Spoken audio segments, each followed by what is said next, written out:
America के 47वें राष्ट्रपति के रूप में शपथ ले ली है। ट्रंप दूसरी बार अमेरिका के राष्ट्रपति बने हैं। अमेरिका के राष्ट्रपति पद की शपथ लेते ही ट्रंप ने कहा कि अब अमेरिका के स्वर्णिम युग की शुरुआत हो चुकी है। ट्रंप ने मेक अमेरिका ग्रेट अगेन का नारा दोहराया और कहा कि अब कोई भी देश अमेरिका का इस्तेमाल नहीं कर सकेगा। हम अपनी संप्रभुता बनाए रखेंगे और अब अमेरिका में घुसपैठ नहीं होगी।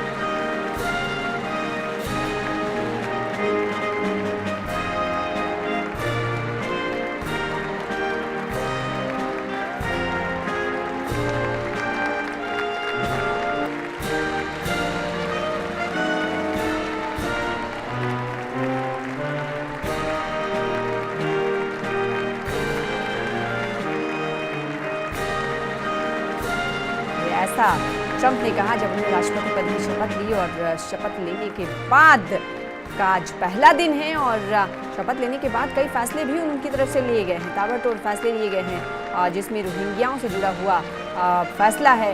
और जब उन्होंने शपथ लिया और शपथ लेने के बाद उन्होंने कहा कि अब गोल्डन एरा की शुरुआत अमेरिका में हो चुकी है। अब अमेरिका फर्स्ट की पॉलिसी पर काम करूंगा और अमेरिका अगेन का नारा भी उन्होंने दिया। साथ ही आपको बता दें कि इस शपथ ग्रहण समारोह में विदेश मंत्री जयशंकर प्रसाद भी शामिल हुए। इसके अलावा नीता अंबानी और मुकेश अंबानी भी मौजूद रहे। ताजपोशी के बाद अमेरिका में उन्होंने खुद कहा कि अब ट्रंप युग की शुरुआत, स्वर्णिम गोल्डन एरा की शुरुआत हुई है।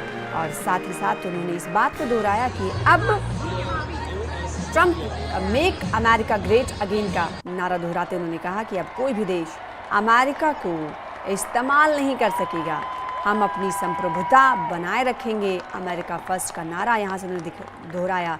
ये आप देख सकते हैं किस तरीके से ऑडिटोरियम पूरा भरा हुआ दिखाई दिया। और जब दूसरे पारी की शुरुआत करते हुए अब डोनाल्ड ट्रंप दिखाई दिए तो उस वक्त तालियों की गड़गड़ाहट और शोर शराबे में अमेरिका के वासी झूमते हुए नजर आए। तो ट्रंप अमेरिका के स्वर्णिम युग के शुरुआत की बात करते हुए शपथ लेने के बाद देखे गए। उन्होंने कहा कि दूसरी बार अमेरिका के राष्ट्रपति बनने पर मैं आभारी हूँ। साथ ही कहा कि अमेरिका फर्स्ट को आगे बढ़ाऊंगा, यानी अमेरिका फर्स्ट भी रहेगा। और जो रोहिंग्याओं से जुड़ा मुद्दा है, घुसपैठ की बात उन्होंने कही कि अमेरिका में घुसपैठ नहीं होगा। और साथ ही कोई भी देश अब अमेरिका का इस्तेमाल नहीं कर सकेगा। मेरी नीति अमेरिका फर्स्ट ही रहेगी।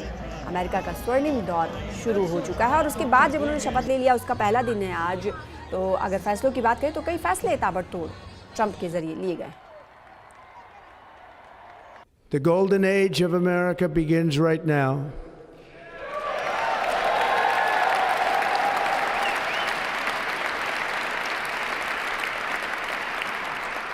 From this day forward, our country will flourish and be respected again all over the world. We will be the envy of every nation, and we will not allow ourselves to be taken advantage of any longer.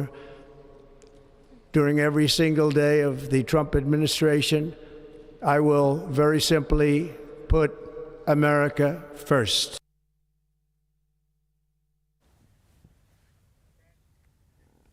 तो प्रधानमंत्री नरेंद्र मोदी ने Donald Trump को America का राष्ट्रपति बनने पर बधाई दी है। उन्होंने एक्स पोस्ट पर लिखा कि ट्रंप के शासन में भारत और अमेरिका के संबंध मजबूत होंगे। ये जो सोशल मीडिया पर पोस्ट किया है प्रधानमंत्री नरेंद्र मोदी ने, वो आपको टीवी स्क्रीन पर दिखा रहे हैं। इसमें उन्होंने लिखा है कि भारत और अमेरिका के संबंध मजबूत होंगे। प्रधानमंत्री मोदी ने लिखा कि हमारे दोनों देशों को लाभ पहुंचाने और दुनिया के लिए बेहतर भविष्य को आकार देने के लिए एक बार फिर साथ मिलकर काम करने के लिए उत्सुक हूँ। साथ ही उन्होंने लिखा कि आगामी सफल कार्यकाल के लिए शुभकामनाएं देता हूं। तो ट्रंप के राष्ट्रपति बनने के बाद प्रधानमंत्री मोदी ने ट्रंप को बधाई दी है। सोशल मीडिया एक्स पर लिखते हुए उन्होंने कांग्रेचुलेशंस कहा है और साथ ही कहा है कि आगामी सफल कार्यकाल के लिए शुभकामनाएं देता हूं। मिलकर साथ काम करेंगे, इसके लिए मैं उत्सुक भी हूं। डोनाल्ड ट्रंप के सामने 5 बहुत बड़े फ्रंट एक्टिव हैं। इन पांचों फ्रंट पर डोनाल्ड ट्रंप को ऐसे फैसले लेने हैं जिससे अमेरिका फर्स्ट वाली उनकी नीति कामयाब हो। लेकिन इन पांचों फ्रंट पर कुछ ऐसे मोर्चे हैं जिनकी चिंगारी पूरे अमेरिका को जला भी सकती है।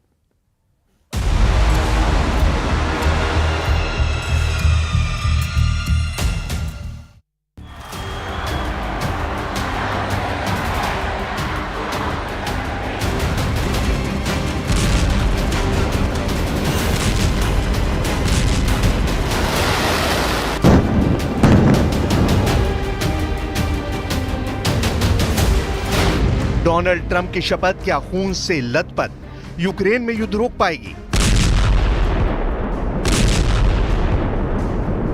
डोनाल्ड ट्रंप की शपथ क्या विश्व युद्ध वाले अग्निपथ पर फायर ब्रिगेड का काम करेगी या फिर बैटल टैंक बन जाएगी? ट्रंप की शपथ बता रही है कि सत्ता का सूर्य रथ लेकर निकले डोनाल्ड ट्रंप के सामने इस वक्त वर्ल्ड वॉर को लेकर 5 चैलेंज खड़े हुए हैं। डोनाल्ड ट्रंप के सामने यूक्रेन का वॉर जोन है, क्या वो यहां युद्ध खत्म कर पाएंगे?